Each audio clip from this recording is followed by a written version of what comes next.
नमस्कार, स्वागत है आप सभी का सीएनबीसी आवाज पर। मैं हूं हर्षिता सावंत। आप देख रहे हैं मॉर्निंग कॉल। शुरुआत होगी आज सुबह की हेडलाइंस के साथ। ग्लोबल मार्केट से पॉजिटिव संकेत। एशिया में मजबूती। एसजीएक्स निफ्टी भी 0.25% से ज्यादा चढ़ा। उधर कल मजबूत हुए थे अमेरिकी बाजार। करीब 350 अंक उछला डाउ। हालांकि आज यूएस फ्यूचर्स पर हल्का दबाव। और रिकॉर्ड ऊंचाई पर पहुंचा भारत का करंट अकाउंट डेफिसिट। दूसरी तिमाही में जीडीपी का 4.4% हुआ सीएडी। जुलाई से सितंबर के बीच 3,640 करोड़ डॉलर का रहा है चालू खाते का घाटा। और 2022 का आज आखिरी कारोबारी सत्र। रिकॉर्ड हाई छूने के बावजूद पूरे साल सेंसेक्स और निफ्टी ने दिए करीब 5% के ही रिटर्न। मिड कैप रहा फ्लैट। स्मॉल कैप्स में 15% तक का नेगेटिव रिटर्न। और प्रधानमंत्री नरेंद्र सिंह मोदी की मां हीराबेन का निधन। 100 साल की उम्र में ली अंतिम सांस। थोड़ी देर में अहमदाबाद जाएंगे पीएम मोदी।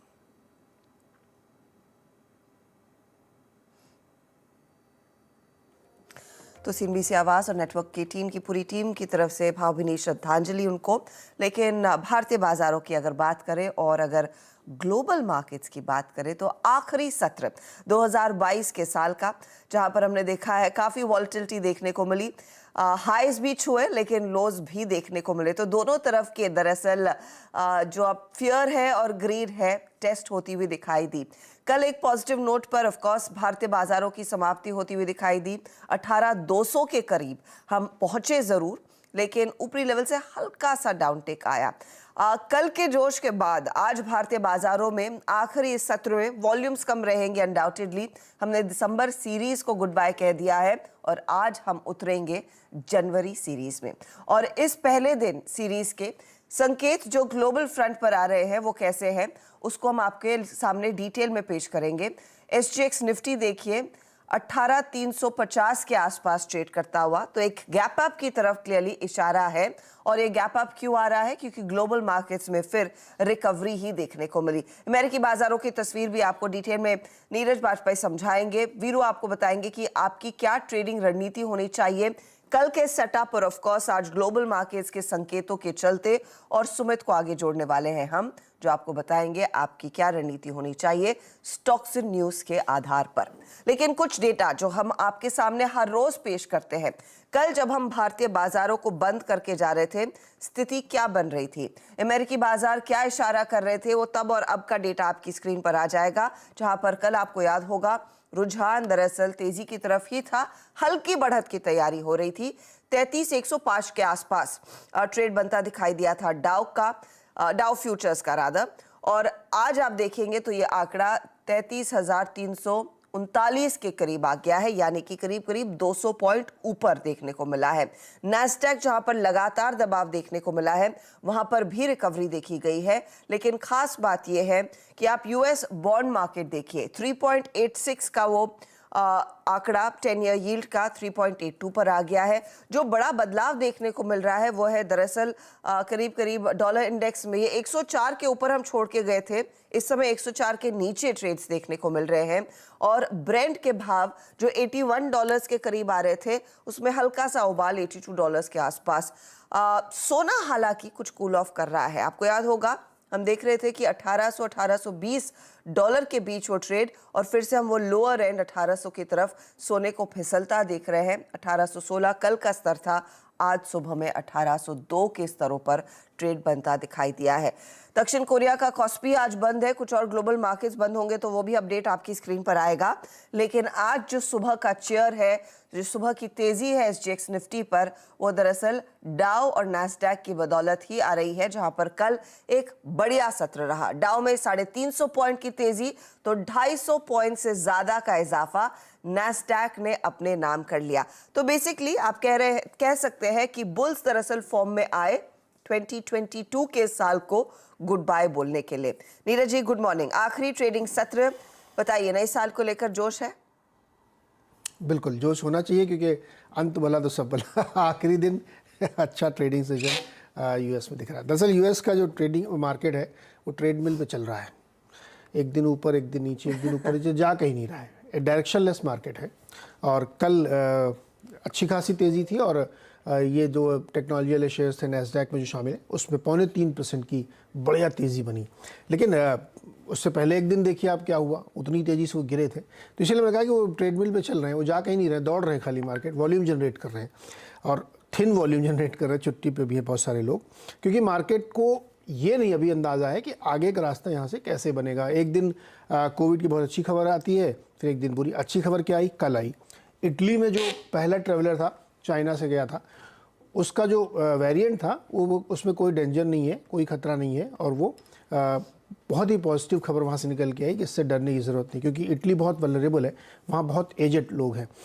तो अच्छी खबर वहाँ से निकल गई, इसलिए मार्केट को थोड़ा सा डर कम हुआ कि इतना जो पूरी दुनिया में चेकिंग चल रही थी लोगों की, RT-PCR किया है, तो उससे डर थोड़ा सा कम हुआ। तो एक बड़ा पॉजिटिव ये था।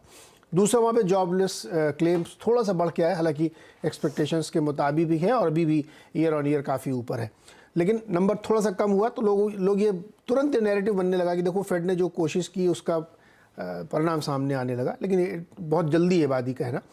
इन दो फैक्टर्स पे कल मार्केट थोड़ा सा चला। बहुत थिन ट्रेड, इसलिए मैं बार बार कह रहा हूँ कि उसका कोई मतलब नहीं जो भी तेज़ी मार्केट में हुई थी, और वो एक दिन ऊपर एक दिन नीचे की स्थिति में चल रहा है। इस कॉन्टेक्स्ट में अगर आप मार्केट को देखना चाहते हैं तो हमारे लिए आज लास्ट ट्रेडिंग सेशन होगा, उनके लिए सेकंड लास्ट ट्रेडिंग सेशन होगा, क्योंकि कल से आज तक में आज भी शाम को वो करेंगे। अब आप ये देखिए कि पूरे साल को उन्होंने कैसे क्लोज किया है, मतलब क्या नंबर है। दो सेक्टर्स वहाँ पे थे, एक एनर्जी और एक आईटी, इन्हीं के बीच में पूरा बाजार पिस रहा था। आईटी सेक्टर ने आउट परफॉर्म किया है और बहुत शानदार तरीके से 2022 की वो क्लोजिंग कर रहे हैं, जहाँ पे 122% एक स्टॉक है ओसिडेंटल, जिसपे वॉरेन बफेट ने स्टेक लिया था, वो स्टॉक चलता हुआ दिखा और एनर्जी सेक्टर का इंडेक्स 60% ऊपर है, जबकि आईटी सेक्टर जो है बुरी तरीके से नीचे है और कोई भी सेक्टर 5% से ऊपर नहीं कर पाया। बेस्ट, सेकंड बेस्ट अगर आप कहें तो तमाम जो ऑयल कंपनीज़ हैं उन्होंने 125 से लेकर के 70% तक की रैली दिखाई, और इसके अगेंस्ट में जो आईटी कंपनीज़ थी उसमें 74% मैक्सिमम लॉस हुआ है जेनेक का, और उसके बाद 70% टेस्ला, मैच ग्रुप, मेटा 60-65% ये। तो अगर आप नेट 2022 को देखें तो एक बहुत ही जिसको कि बिल्कुल ज़ीरो रिटर्न या ज़्यादा नुकसान वाला मार्केट था यूएस का। डेट में भी वहाँ लोगों ने नुकसान किया है और इक्विटी में तो किया ही किया है। नए साल के लिए जो बुनियाद हम लोग यहाँ पर रख रहे हैं, ये हम लोग अभी हर शहर से हम लोग बातचीत कर रहे हैं, वो शायद इस होप में कि ये जो कोरोना का एक फियर है वो सबसाइड होगा, तो वो एक बड़ा पॉजिटिव हो सकता है और बाकी फेड की तरफ से भी कोई अच्छी खबरें आएगी। लेकिन मैं अगेन कहूँगा कि यूएस मार्केट एकदम डायरेक्शनलेस है और आज की तेज़ी को कोई क्यों मान के ना चले, न्यूट्रल क्यूज लीजिए आप। कल की तेजी के पीछे वो जॉबलेस क्लेम्स का भी डेटा था। हाँ, जॉबलेस वहाँ क्लेम्स पर थोड़ा सा इजाफा देखने को मिला है, है ना? जॉबलेस क्लेम्स और इटली की जो खबर, दो ही चीज़ें थी जो प्ले आउट हो रही थी। लेकिन मैं एक और चीज पढ़ रही थी कि शायद ये कोविड का डर जो है वो और बढ़ सकता है, क्योंकि चाइना की तरफ से बिल्कुल ट्रांसपेरेंसी नहीं है। उसको लेकर लगातार चिंता पहले भी जताई जा रही है, अब भी जताई जा रही है। और कल इत्तेफाक से फिर, क्योंकि हम इतना कोविड सर्च करते रहते हैं, तो फिर से वो ऐसे कुछ थोड़े से स्कैरी विजुअल्स आने लगे थे। कुछ लोगों ने जो रिपोर्ट किया है चाइना में एक्चुअल सिचुएशन क्या है, तो एक तरफ वहाँ पर लगातार ओपनिंग होती हुई दिखाई दे रही है, लेकिन दूसरी तरफ वो हॉस्पिटल जाने की संख्या बिल्कुल कम नहीं हो रही है लोगों की। चाइना में तो बिल्कुल वो सिचुएशन है। इटली की खबर को हम लोग अच्छा इसलिए मान रहे हैं कि जो नया वेरिएंट मिला है वो वही वाला है जो चाइना में है, मतलब म्यूटेशन नहीं हुआ है। लेकिन ये जो कोविड का जो वायरस है ये बहुत तेज़ी से म्यूटेट करता है, और जिस व्यक्ति की बॉडी में है उसके इम्यून सिस्टम के आधार पर तय होता है कि वो म्यूटेट करेगा कि नहीं करेगा। अगर इम्यूनिटी बहुत अच्छी है तो किल हो जाता है, अदरवाइज़ वो उस जगह पे म्यूटेशंस हो सकते हैं। तो इटली की खबर आज हमारे लिए बहुत अच्छी है, कल अचानक से हो सकता है कोई और खबर आ जाए। तो ये बहुरूपिया जो वायरस है इसके बारे में सर्टेनिटी के तौर पे अभी कुछ कहा नहीं जा सकता है। तो ये डर एकदम ख़त्म हो गया ये कहना ठीक नहीं है, अभी ये डर बना हुआ है क्योंकि सारे रिस्ट्रिक्शंस लगाए जा रहे हैं। होप है कि शायद उतना ख़तरनाक नहीं होगा, चाइना तक ये रिस्ट्रिक्टेड रह सकता है। तो इसलिए मैं कह रहा हूँ कि मार्केट के क्यूज़ को आप एकदम न्यूट्रल मान के चलिए, क्योंकि बहुत ही थिनली ट्रेड था, सब लोग छुट्टियों के मूड में हैं।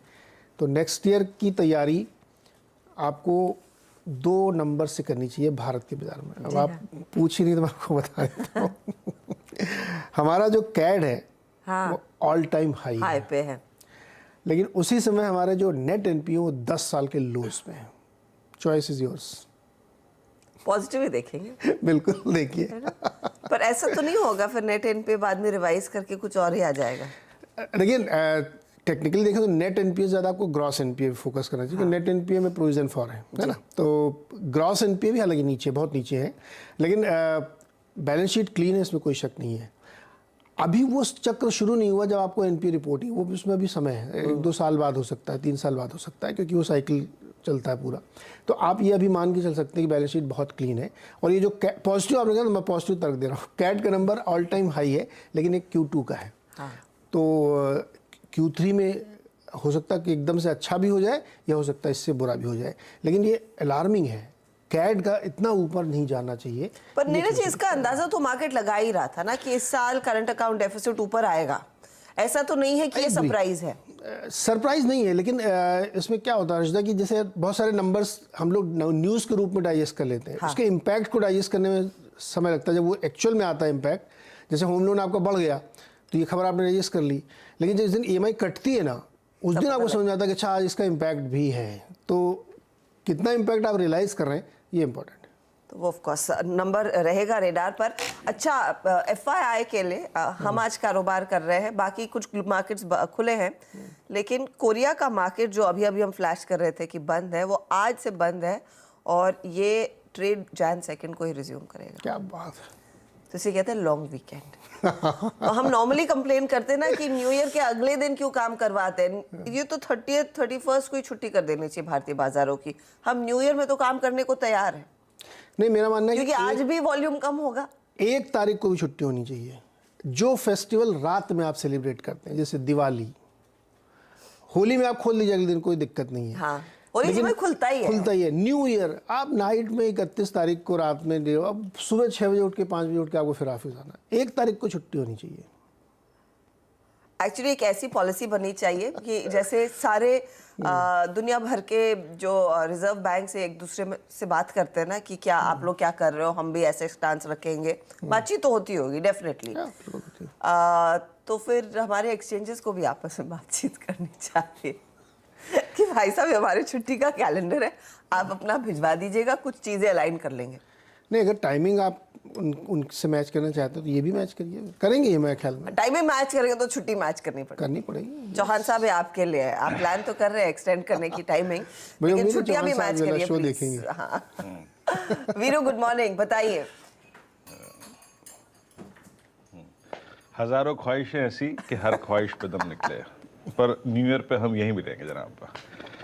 खैर, आज की अप्रोच क्या है? फर्स्ट डे ऑफ सीरीज, 7 जनवरी की सीरीज। और देखिए, आज तक हमारी क्लियर कट अप्रोच थी कि बाय ऑन डिप्स आपका, अगर आप देखें, सक्सेस का फॉर्मूला है।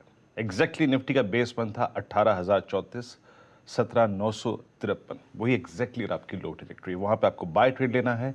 निफ्टी बैंक पर आपका बेस है exactly 42,490, 624, 490 was the low. Exactly 490 लो था। प्रॉफिट बुकिंग का जोन क्या था हमारा? करीब करीब 18,144 से लेकर 18,173 के बीच में अपने प्रॉफिट्स को बुक कर लीजिएगा। वो हमारा डे हाई का जोन रहा ऑलमोस्ट। और बैंक निफ्टी में करीब करीब 43,010, 43,224 के आसपास प्रॉफिट बुक कीजिएगा। एक ट्रेड चैनल हमें मिल रही थी और एक्सपायरी डे FIs ने 3 सेशन में शॉर्ट कवरिंग की थी और पुट राइटर्स थे।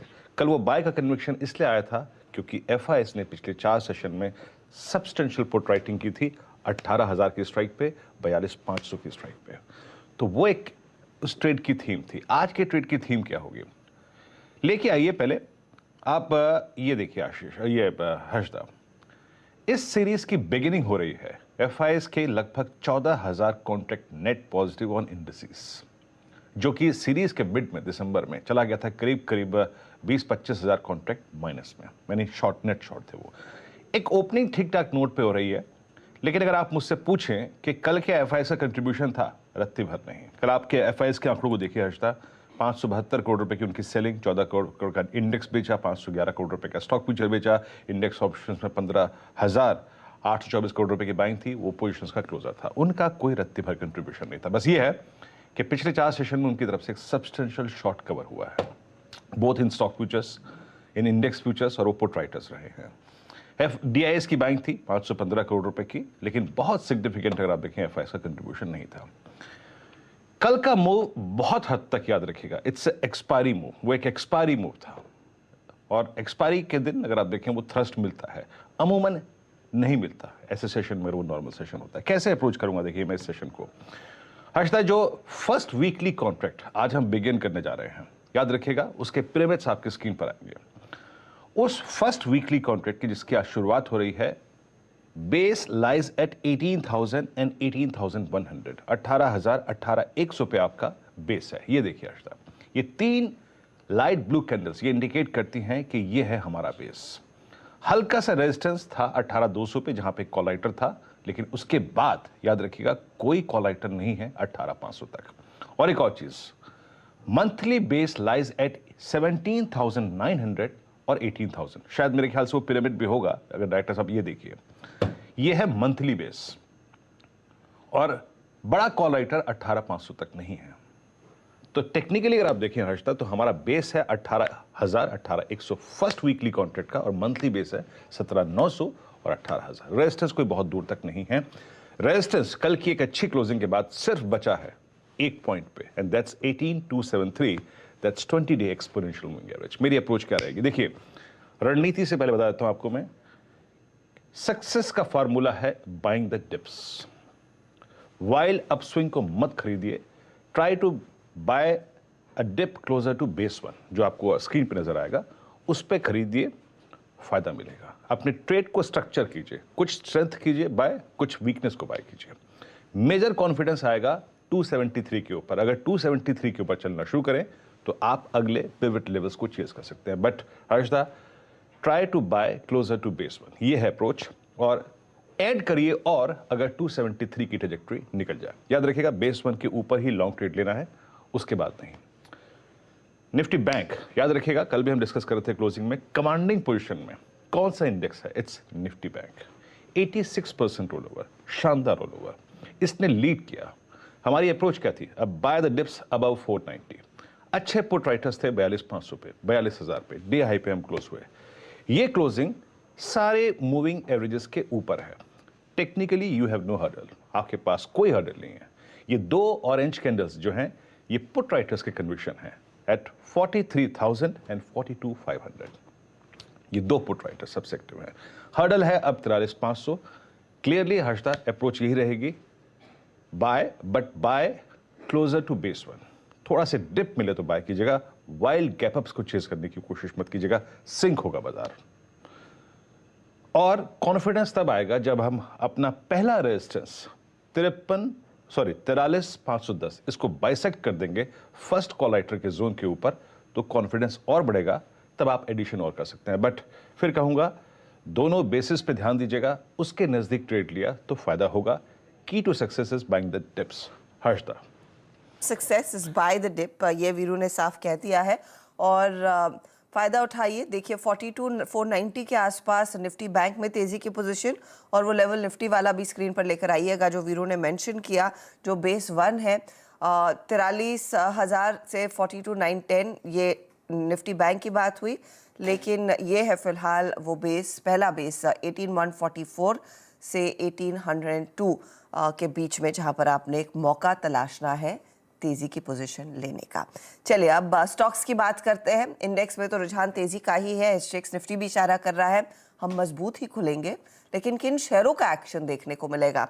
आखिरी दिन सुमित, इसीलिए एकदम हरियाली लाने की पूरी तैयारी इनकी है अपने ग्रीन सूट में। इनफैक्ट मैं अपनी ड्रेस टीम से बोल रही थी कि सुमित के वार्डरोब में ज्यादा कलर्स है मेरी तुलना में, और कहते हैं ना लड़कियां अलग अलग कलर्स पहनती। मैं इंस्पिरेशन लूंगी, ये मेरा न्यू ईयर रेजोल्यूशन है कि अगले साल जितने कलर्स सुमित के वार्डरोब में हैं उतने कलर्स मेरे भी वार्डरोब में होने चाहिए। एक्सपेरिमेंट करता रहता हूं कुछ नए कलर्स के साथ, तो कुछ सक्सेसफुल होते हैं, कभी मना भी कर दिया था कि मत पहनो इसे, तो ठीक है चलता है।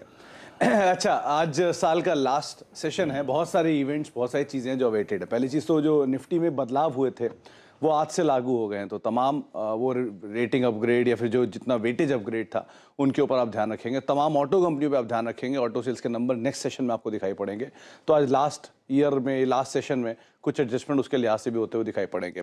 न्यूज़ फ्लोज के लिहाज से रिलायंस इंडस्ट्रीज एक बार फिर से फोकस में रहेगा और साथ साथ फोकस में रहेगा लोटस चॉकलेट, ये लिस्टेड कंपनी है तो इसके ऊपर भी आप ध्यान रखिएगा, जहां पर रिलायंस रिटेल वेंचर लिमिटेड की सब्सिडरी RCPL के जरिए यहां पर इसमें हिस्सेदारी खरीदी गई है 51% के आसपास, और जो हिस्सेदारी खरीदी गई है वो करीब 113 रुपये पर शेयर के दाम पर खरीदी गई है, 51% हिस्सेदारी।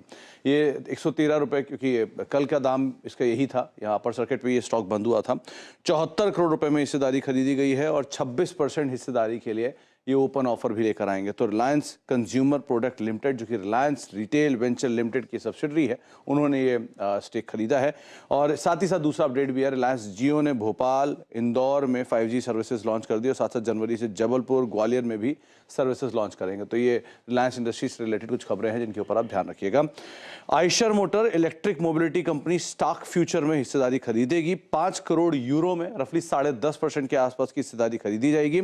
स्पेनिश इलेक्ट्रिक मोबिलिटी कंपनी है ये स्टॉक फ्यूचर, जिसके अंदर हिस्सेदारी खरीदी जा रही है। तो आइशर मोटर ये एक्विजिशन और साथ साथ जो ऑटो सेल्स के नंबर आएंगे, इन दोनों के लिहाज से आप इन पर नजर रखेंगे। इसके अलावा सिप्ला ने एक इन्वेस्टमेंट किया है करीब 1.5 करोड़ यूरो का, ये एथरिस GmbH यानी कि जर्मन कंपनी जो है उसके अंदर इन्वेस्टमेंट किया गया है। रेस्पिरेटरी सिस्टम के लिए दवा का उत्पादन होगा और अगले 2 महीने में जो डील है एग्जीक्यूट होने की बातचीत है। सिप्ला पे ध्यान रखिएगा।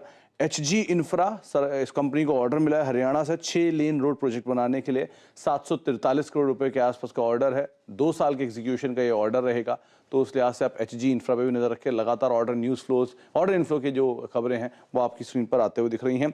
साथ ही साथ क्राफ्ट्समैन ऑटोमेशन कंपनी ने एक DR एक्जियन इंडिया का एक्विजिशन किया है। 76% हिस्सेदारी का एक्विजिशन है, 375 करोड़ रुपए में एक्विजिशन रहेगा। और क्रूशियल पार्ट है कि कंपनी इससे जो पैसेंजर व्हीकल स्पेस के कुछ पार्ट्स रहेंगे, एल्यूमिनियम प्रोडक्ट्स, उनका एक्सेस कंपनी को मिल जाएगा इस एक्विजिशन के थ्रू। तो आप क्राफ्ट्समैन ऑटोमेशन के ऊपर भी नजर बनाकर रख सकते हैं। तो ये तमाम वो स्टॉक्स जो आज खबरों में रहेंगे। मुझे लगा आज के दिन कम लिस्ट होगी, लेकिन कई सारे स्टॉक्स आ गए हैं। मेरे को लग रहा है शायद लास्ट क्लीन अप था, तो उन्होंने कहा कि चलिए डाले जाएं जितने भी हैं वो। अब बड़ा चैलेंज होगा सोमवार को स्टॉक से न्यूज निकालना। आप देख रहे हैं मॉर्निंग कॉल। ब्रेक से पहले हम बात कर रहे थे कि आज इस साल के आखिरी कारोबारी सत्र में इक्विटी मार्केट्स के लिए क्या सेटअप है, लेकिन अब कमोडिटी मार्केट का भी जायजा ले लेते हैं। सोना थोड़ा सा नरम होता हुआ दिखाई दे रहा है, हालांकि अभी भी $1800 के आसपास ही ट्रेड देखने को मिला है, लेकिन बड़ा क्यों, दरअसल कच्चा तेल दे रहा है हमें आजकल। मनोज कुमार जैन हमारे साथ है। Manoj ji, good morning. बताइए आपके लिए क्या ट्रेड रहेगा आज? गुड मॉर्निंग हर्षदा जी। कल हमने लोअर लेवल से सोना और चांदी में फिर एक बार रिकवरी आते हुए देखी थी, जब डॉलर इंडेक्स में थोड़ी नरमी रही थी। यूएस के अनएम्प्लॉयमेंट क्लेम्स पिछले सप्ताह में फिर एक बार बढ़ते हुए नजर आए, जिसके चलते डॉलर इंडेक्स और यूएस बॉन्ड यील्ड में गिरावट देखने को मिली थी। तो हमारा मानना है कि सोने और चांदी का मोमेंटम जो है वो पॉजिटिव बना रहेगा। आज चांदी में यहाँ पे खरीदारी करके चलना चाहिए 69,200 के स्तर पर। मार्च वायदा में 68,600 का एक स्टॉप लॉस रखें। फिर से एक बार कीमतें 70,300 तक के स्तर को टेस्ट कर सकती है। वहीं कच्चे तेल में नरमी देखने को मिली थी, लेकिन कल जो यूएस EIA का रिपोर्ट आया उसमें गैसोलाइन का इन्वेंट्री में सितंबर 2022 के बाद से सबसे बड़ी गिरावट देखने को मिली है। तो यहाँ लोअर लेवल्स पर कच्चे तेल में फिर एक बार सपोर्ट देखने को मिल सकते हैं। जनवरी वायदा में 6,420 के स्तर मिले तो बाय करके चलें। 6,370 का एक स्टॉप लॉस लगाएं। लक्ष्य ऊपर में 6,520 तक के रख सकते हैं। तो ये फिलहाल आपके लिए कच्चे तेल और साथ ही साथ चांदी में ज्यादा चमक के आसार बनने के दिखाई दे रहे हैं, इसीलिए इन दोनों कमोडिटीज पर एक बड़ा ट्रेड आप ले सकते हैं। मनोज जी, शुक्रिया हमारे लिए समय निकालने के लिए, एंड हैप्पी न्यू ईयर 2023 में अब आपसे बात। चलिए, वक्त हो रहा है आपसे इजाजत लेने का, लेकिन क्योंकि अब विश्व भर में वो पूरे न्यू ईयर पार्टी का मूड आता हुआ दिखाई देगा, एक छोटा सा ट्रिविया आपकी स्क्रीन पर लेकर आते हैं कि सबसे पहले न्यू ईयर को, नए साल को कौन सा देश दरअसल वेलकम करता है। तो ये पैसिफिक ओशन में लाइन आइलैंड्स करके है, जो किरिबाती का एक हिस्सा है टोंगा में। तो लाइन आइलैंड्स और टोंगा में सबसे पहले न्यू ईयर सेलिब्रेट किया जाता है, और जो पार्टी चलती है फिर विश्व भर में आखिरी बार, मतलब जो लास्ट देश होता है या फिर लास्ट जगह होती है जहां पर न्यू ईयर आता है, उसकी एंट्री होती है वो बेका आइलैंड एंड हाउलैंड है। ये दरअसल यूनाइटेड स्टेट्स के माइनर आउटलाइंग आइलैंड्स है। तो अगर किसी साल, नीरज जी, आपने ऐसी पार्टी प्लान करनी है, आप एक प्राइवेट जेट कर लीजिए, ओके ठीक है, शुरुआत टोंगा से होगी और फिर पूरे जाके आप बेकर आइलैंड में लास्ट, वाह है ना। तो आपको मेरे ख्याल में 24 घंटे से ज़्यादा मिलेगा न्यू ईयर को सेलिब्रेट करने के लिए। फुल ऑन मस्ती है ना? 24 घंटे, यस। वीरू कैसा लगा? अच्छा है, अच्छा है, अच्छा है। आपने और मतलब वही ना, आप सुबह से आप ख्वाहिशें बयां कर रही हैं और हम उन्हें अगर आप देखें बस वीरू और क्या करना है? देखिए, जब आप आए हैं ऑफिस, वॉल्यूम होगा एकदम थिन, हर्षदा, नजरें इस आप बात जा पे सकती होगी हैं। बाकी लोग छुट्टी पर है, क्या आप कर रहे जाएंगी हैं। पक्का, मैं टोंगा आइलैंड तो जा आप सकती जाएंगी हूँ। पक्का, यहाँ समंदर दिखाई दे रहा है और पानी भी साफ है। तो पानी भी आपको साफ क्यों लग रहा है मैं एक आइलैंड से दूसरे आइलैंड बता रही हूँ? मैं आप लोगों को एनकरेज कर रही हूँ, मेरे साथ चलो, एक बड़ा स्पॉन्सर भी हम ढूंढ लेंगे।